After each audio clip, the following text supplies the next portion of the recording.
Hello friends, నిన్నైతే మా అమ్మ వాళ్ళ ఇంట్లో ఇంటింటి వాసవి పూజ చేశాము. అది ఎలా జరిగిందో ఈ వీడియోలో చూసేద్దాం. సో మేము ఫ్రైడే చేసాం కాబట్టి థర్స్డే ఈవినింగే మేము అమ్మవారిని తెచ్చేసి నీళ్లతో ఇలా వారు పోసి ఇంటికి ఆహ్వానించేసాం. ఇంకా నెక్స్ట్ డే అంటే ఫ్రైడే మార్నింగ్ అమ్మవారిని చక్కగా అలంకరించేసాం. మాకు ఇంకో చిన్న విగ్రహం కూడా ఇచ్చారు. ఇంకా ఆ చిన్న విగ్రహంకి మేమందరం అభిషేకం చేసాము.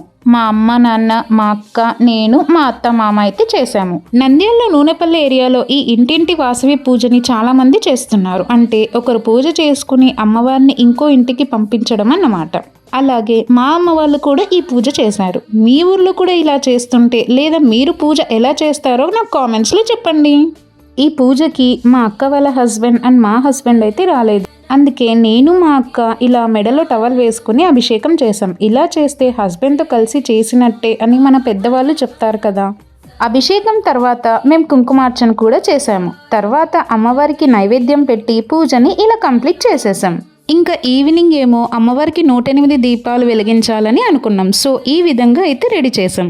ఇంకా ఈవినింగ్ అయితే 108 దీపాలు వెలిగించేసి అష్టోత్తరాలు అయితే చదివేశాం.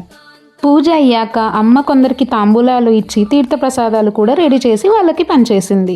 ఇంకా నెక్స్ట్ డే అమ్మవారికి హారతి అండ్ నైవేద్యం పెట్టి పూజ కంప్లీట్ చేసేసి వేరే వాళ్ళ ఇంటికైతే పంపించేశాం.